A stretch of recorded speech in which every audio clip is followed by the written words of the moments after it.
You are standing at the window of your cabin, looking out onto the street. The waning moon shines quietly over High Ridge. It reflects on the frost beginning to form, giving each building of the small mountain town a glowing outline. Earlier that evening, you said goodnight to your friends Ricardo and Lisa, who have been spending the summer with you, searching for your great-uncle Rush's buried fortune. Then you settled down into your favorite parlor chair with an obscure volume of High Ridge history. You hoped this book would give you some clues to the whereabouts of the fortune. After a few hours, you dozed off. And then you're awakened by someone moaning. Yeah, I know, not that. It turns out that you just read that every 50 years, something awful happens in High Ridge. Something so bad, most people won't talk about it. And those who do, well, their accounts are all different. But one thing these incidents all have in common is a ghastly moan, and then the grisly killing of High Ridge residents. So this happens every 50 years, and yet people continue to live here. People are murdered every time this goes on, and yet this strange issue is never resolved. Oh yeah, we're definitely in choose your own adventure territory now. Turns out that a very long time ago on this very spot, there was a massive war between Indians and prospectors, and they viciously murdered one another. And now, every 50 years, their ghosts come back and kill each other all over again, as well as any townspeople they happen to find. What a wonderful place to live. So Lisa and Ricardo pop over after they've heard the moaning too, and now you have to make a decision. Go investigate the sounds or stay in the cabin.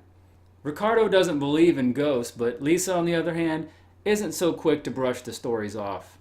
The Horror of High Ridge is a great little ghost story written by Julius Goodman. There's lots of decisions to make in this book, and it's definitely one of the classics in the series. The only real complaint is a decent amount of pretty vague endings. Many don't feel like any kind of actual ending to the story at all, and instead just seem like a way to quickly end a story branch and fill out some space in the book. Some of the endings, though, are classic, gruesome, choose-your-own-adventure endings, and these hilarious things are some of the best moments. The story itself is definitely a good one, and it has a lot of different branches throughout the investigation.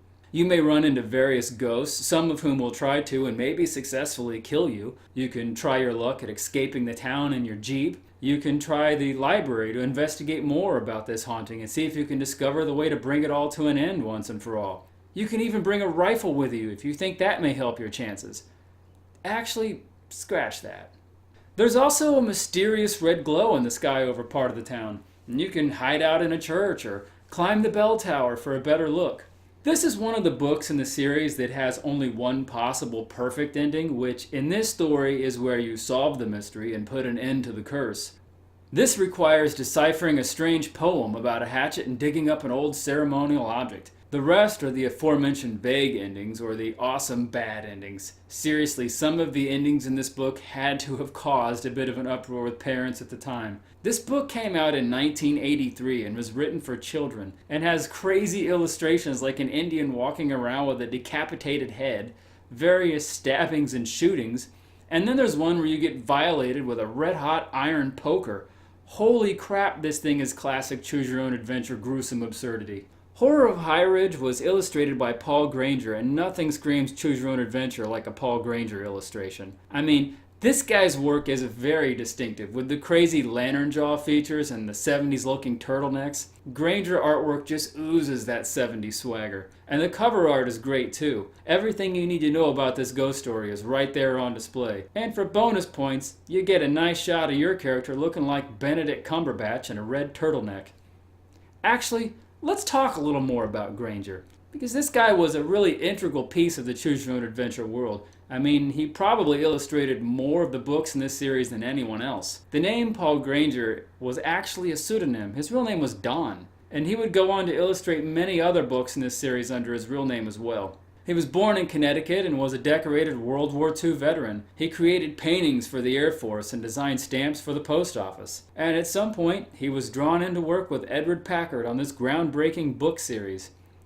I'm really sad to say that Don passed away in 2012, and I just learned this, and it really sucks to find out the guy who drew all the pictures to your favorite stories is no longer around. I just assumed he was still drawing things for someone out there. You will be missed, sir. I'm glad you were part of this innovative and revolutionary children's book series. I definitely had fun reading this book, and I'd say this is another winner from Julius Goodman. A classic choose your own adventure book for sure. I feel like you can't go wrong when Julius Goodman and Paul Granger team up. If you remember this book from when you were a kid, pick it up again and smile.